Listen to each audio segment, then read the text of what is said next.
గతంలో కనీసం చదవడం రాని పిల్లలు కూడా ఇప్పుడు ఇంటికొచ్చి పోటీ పడి నేను చదువుతా అంటుందంటే కొద్దిగా గొప్ప రాబట్టే కదా. చదువు రాబోతే వాళ్ళు ఎనికిపోతాం పిలిస్తే. కానీ ఏదన్నా అడిగినప్పుడు అందరు ముందుకు వస్తున్నారు, నేను చెప్తాను. కనీసం ఆ మాత్రం ఇంప్రూవ్మెంట్ వచ్చిందంటే పర్వాలేదు. ఇంకా మీరు మాతో పాటు మీరు కూడా కృషి చేయాలి, తల్లిదండ్రులుగా మీ బాధ్యత. ఎందుకంటే మేము చెప్పడం ఒకటి, తర్వాత ఇంటికి వచ్చినాక ఈరోజు ఏం చెప్పారా, హోంవర్క్ ఏమి ఇచ్చారా, ఒక 10 నిమిషాలు మొత్తం కేటాయించాలి మీరు. ఎందుకంటే బాధ్యత ఉండాలి. వాళ్ళే చదువుకుంటారు, వదిలేవాకండి. ఎందుకంటే మీ బాధ్యత. ఇప్పుడు పడే కష్టాలు చూస్తూ ఉన్నారు. పొద్దులు వేసి పనులకు వెళ్ళడం, సంపాదించుకోవడం. ఆ కష్టాలు వాళ్ళు పడకూడదంటే చదువుకోవాలి. చదువు లేకపోతే ఈ రోజులు దేని పనికిరాదు. ఎక్కడికి పోయినా కనీసం గుమస్తా ఉద్యోగం చేయాలన్నా కూడా కనీసం చదవాలి. అకౌంట్ బుక్ ఇచ్చి చదవమంటే తెలియకపోతే వాడు ఏం చేస్తాడు? చిన్న చిన్న లెక్కలు అలాంటివన్నీ వస్తేనే కనీసం జ్ఞానం ఉంటేనే సమాజంలో బతుకుతారు. అందుచేత మీరు కనీసం వాళ్ళ చేత ఇంటికి రాగానే ఈరోజు హోంవర్క్ ఏమి ఇచ్చారా, ఏం చెప్పారు, అవన్నీ దగ్గర నుండి చేపించడం, పలికించడం. మీకు రాకపోతే వాళ్ళు అండర్లైన్ చేసిస్తే మరుసటి రోజు మేమైనా చెప్తాం స్కూల్లో వాళ్ళకి అర్థం కాని విషయాలు ఏదైనా.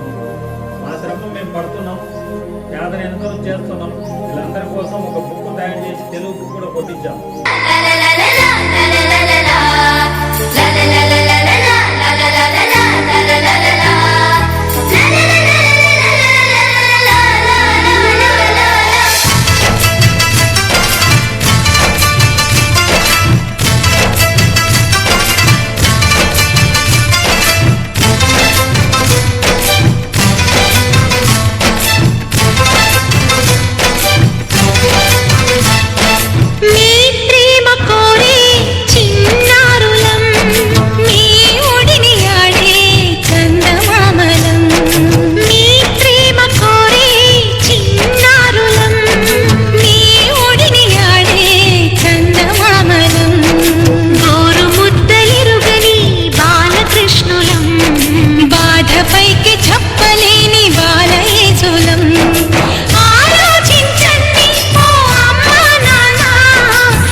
మా అమ్మ చేతితో